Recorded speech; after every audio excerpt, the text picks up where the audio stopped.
السلام عليكم ورحمة الله وبركاته. ازيكم؟ النهاردة هنتكلم مع بعض عن مباراة الأهلي واتحاد جدة في الربع النهائي من كأس العالم للأندية 2023.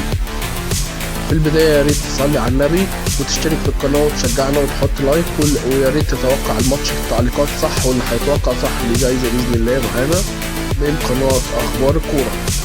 قبل ما نبدأ يا ريت تصلي على النبي ونخش في التفاصيل على طول إن شاء الله.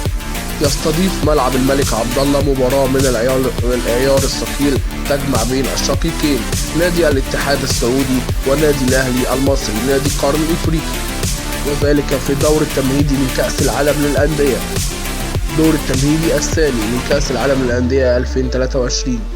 يلعب نادي الاتحاد السعودي هذه المباراة بعد أن فاز على نادي أوكلاند سيتي في الدور التمهيدي الأول من كأس العالم للأندية، وباعتباره بطلا للدوري السعودي ومنظم للبطولة.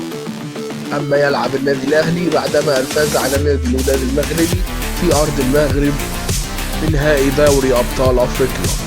لمن تتوقع يفوز في هذه المباراة؟ انتظر تعليقاتكم في الكومنتات، وما عليك غير دعمنا باللايك للفيديو وتكملوا للنهاية. وإليكم موعد المباراة.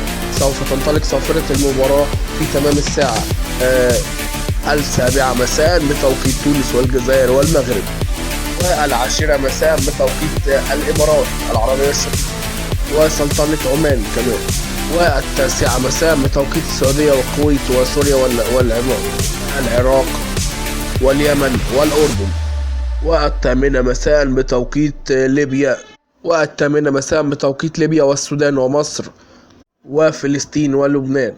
المباراة إن شاء الله ستكون يوم الجمعة غدا الموافق 14 ديسمبر أو 15/12/2023 أو 15 ديسمبر 2023.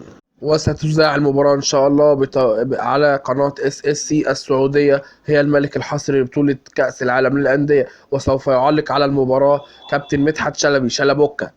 وشكرا ليكم واتمنى اللايك، والسلام عليكم ورحمة الله وبركاته.